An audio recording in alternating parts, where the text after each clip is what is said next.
Liverpool's transfer rumours of the day. Thiago, the big one, the one that you're all waiting for, the one that you're all waiting for me to discuss, the one that you've all been on social media asking yourselves, is he joining, isn't he joining? I have to say, for me, the tide is starting to turn on this one now. I would have been somebody who was in the doubters camp. I would have thought that maybe this is just media hype, but it's starting to heat up. It really is starting to heat up with regards to this one. So according to Bild, Liverpool have entered negotiations with Bayern Munich over the 29-year-old midfielder.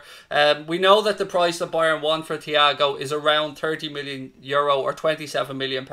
And Christian Falk has said that LFC have contacted Bayern about Thiago. Now obviously the echo on their end are still sticking to the line that they believe Liverpool have no interest in Thiago.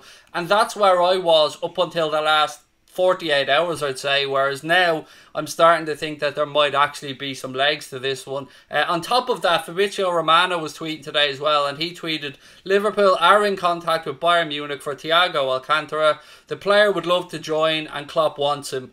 Still working also for Wijnaldum to sign a new contract. Bayern want no less than €30 million to sell Thiago. It's up to Liverpool now. ...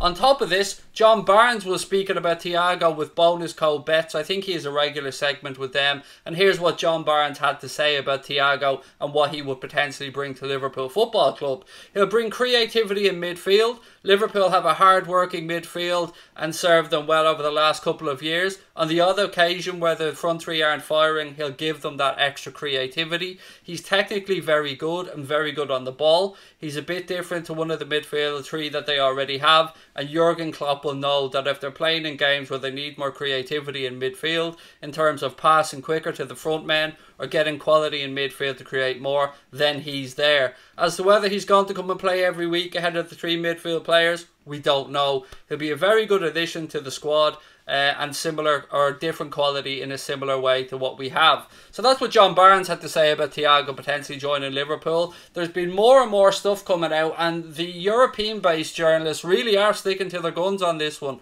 Fabrizio Romano, Christian Falk, who's very close to the Bayern Munich camp, really do believe that Klopp wants Thiago and that Thiago wants Jurgen Klopp. So it remains to be seen whether this one will get over the line. But it's important to point out, don't be expecting anything breaking in the next 24 or 48 hours and stuff unless Bayern Munich maybe get knocked out of the Champions League by Barcelona tomorrow, because this is one of those things that won't be settled and nothing will really happen until after the Champions League is finished, or at least Bayern's taking part of the Champions League is finished, I should say. The more I think about this one though, the more it does make sense to me. I did say I was a bit of a doubter with regards to Thiago, but the more I think about it, the more I can see potentially why Klopp would be looking to bring him in. Everybody knows he's a talented player. Everybody knows that there's also some injury worries that come along with him. But for his quality at 29 years of age, somebody who's played in La Liga, who's played in the Bundesliga, who played international football, who's a proven winner, even at €30 million, which is what I said, £27 million, something like that, I still think it'll be a bargain. Yes, there's no resale value there to be had, but sometimes you just have to be willing to write it off. So for me, I hope the Thiago things happen, the Thiago deal happens, I should say. The more that I look at this, the more I believe it may well happen. So let's just sit back and wait and see how this one unfolds. But as I said, it is going to take until Bayern finish in the Champions League before anything really happens on Thiago.